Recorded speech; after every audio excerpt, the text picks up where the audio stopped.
The standard rear naked choke, again, figure 4 with your arms. We go palm to the base of the skull. You never really want to put the hand on the top of the head or near the top of the head, because one of their first line of defenses is they're just going to simply try and pull that arm down and then start peeling the choking arm. So regardless of what you're doing, the hand that's behind the head, you want it at the base of the skull.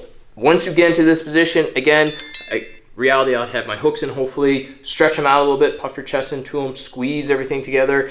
And again, anytime you're finishing any sort of choke, think of it like an anaconda. We want to slowly add the pressure. You don't want to just gas out right away, because they'll feel it. If I get into this choke and I start squeezing everything I've got right out of the gate, he's essentially just going to hold on until I burn out. Once I burn out, I got nothing left in my arms. He's just going to rip free and get out of it. So slow and steady. Now, the difference is if I manage to get like right across the throat, it's a perfect choke in a sense, absolutely rip on that, because then there's a good chance you'll finish it very quickly. But otherwise, slow and steady, just a consistent buildup of that pressure until the point that they can no longer take it and you get the tap. So this is your standard rear naked choke. But there are a few variations, and it depends again on how this person's defending and also just kind of what you're looking to do. One thing that I'll tend to do also if this one isn't working is, instead of going palm to the back of the head, I'll actually just turn my hand over so that it's the knuckles, because when I do this, I'm actually able to bring my hand a little bit farther around towards the side of their head a little bit. So if this isn't working, he's just defending a little bit, simply just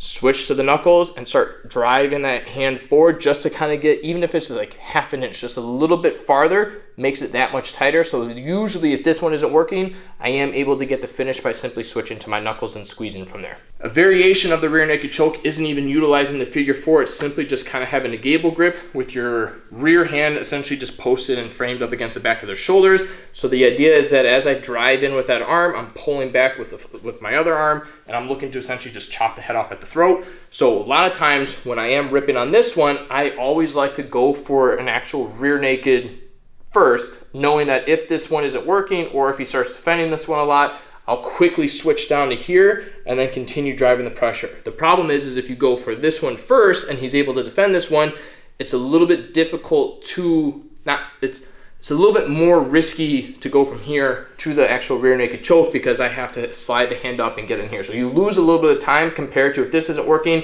I can just drop the hand right here and start squeezing. One other thing that I'll tend to do, I saw this, Danaher kind of teaches this a lot with the single hand rear naked, and I've started to adapt it a little bit with my rear naked chokes, and I find myself kind of jumping back and forth between it. But a lot of times, especially off of the seatbelt grip, I'll take the top hand, or what essentially would be the choking arm, and I'll look to just cut the shoulder right away. And as I'm hand fighting with him here, I'll slowly start working this hand closer and closer up to the neck so that I can start adding pressure before my other hand even gets involved. Now, you can finish it with a single arm if I can get my hand back enough and I start turning my wrist so that my knuckle starts driving into the side of the neck. And as I start applying that pressure, I'm also going to take my head and start driving his head into it a little bit as well. And then we continue squeezing everything. And from there is a chance that you could finish the choke. But one thing that I will do sometimes is, instead of doing like the figure 4, I'll keep this hand here and I'll actually drape my elbow over to protect the choking arm, and then finish with a normal rear naked choke. Now the reason I do this is if for some whatever reason he defends this hand and pulls this arm down, I still have this arm in place, which means I am still applying pressure, and there's a good chance that I can still finish the choke from here. Whereas if you are doing a figure 4 and he manages to pull this arm down and defend it, you now also just lost your choking arm, and I have to be able to either get this arm up right away or look to switch my hand. So from here, you're losing both arms, whereas if I just cover the choking arm and he pulls that arm down, there is still a chance that I can instantly just come right back, or right away I can even elevate the chin and switch right away and go to the other side. So I'm still essentially in the fight, and I can continue applying the chokes right away. The most difficult part of the rear naked choke is actually getting to the rear naked choke to begin with. Once you can lock it in, it's usually just, again, your ability to maintain the squeeze, maintain the pressure without him being able to successfully defend it. Obviously, you have to know how to control the hips, you have to know how to control the knees, control the back, and pretty much control all the key points to keep your back position, which is for another video. But the harder part is, how do we get from this seatbelt grip to the rear naked choke to begin with? Now, you have to understand, when you get into the seatbelt right away, he's immediately going to start fighting. They're going to look to start answering the phone and start protecting their neck. A lot of times you're going to see guys starting to tuck their chin, shrug their shoulders a little bit, and just make it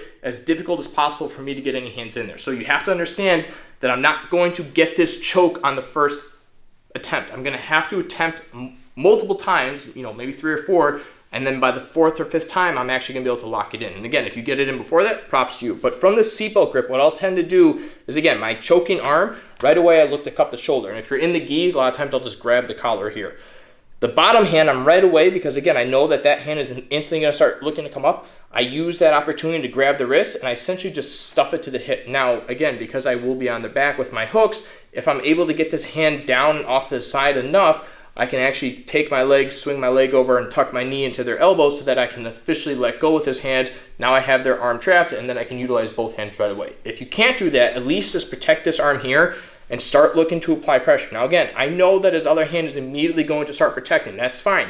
When I'm ready, I'm going to release the pressure from this arm, and right away I'm going to switch, knowing that now he has to let go of this hand and start fighting here, which means that I can now slip in, start hooking the opposite arm as he pulls down. I come right back across. And now we're just playing this game of I'm looking to get this choking arm in, and he's constantly defending. But I can't just sit here and do this because it's not going to work. You have to start working other things. So in the process of doing all this, if at any point I see him tuck his chin in the process of this, which again is a common defense, you have a couple options. I can either take my choking arm, literally just come right across the face with my arm, lock it in on the other side, and just start squeezing right away. Now this isn't a choke, not necessarily going to put the person to sleep at all, but it is 100% a crank, and it still sucks. And you're going to squeeze their jaw, you're going to squeeze their nose, and a good chance you're going to get them to tap from pressure. Other options is he may start trying to actually tilt his head backwards a little bit to relieve the pressure, which means that as that head comes back, I now have access to the throat. Or as the head goes back, I now take that backhand and use that opportunity to just transition from here and slide underneath the throat and then lock it up on the other side, knowing that I now have access to the throat. Another option once I tuck the chin is I'm actually going to take my hand, again, cross face to face, and I'm going to lift up immediately, again, exposing the neck. Take your other hand, even if I was trapping down here, pull that other hand out, shoot it right across, and lock it up on the other side. Or again, you might be playing this game for a little bit, but if his defense is to keep that chin tucked and hand fight you at the same time, then at some point I have to expose, elevate the face, get access to the throat, and we lock it up. You can also cup your hand across the mouth, don't keep it there, but quick cup, lift it up again, shoot the hand under, and lock it up. So your goal from the seatbelt is to start attacking. Start looking, again, don't do it with the mindset that I'm gonna get this choke right away, but start putting pressure, let him start hand fighting, let him think that he's in control,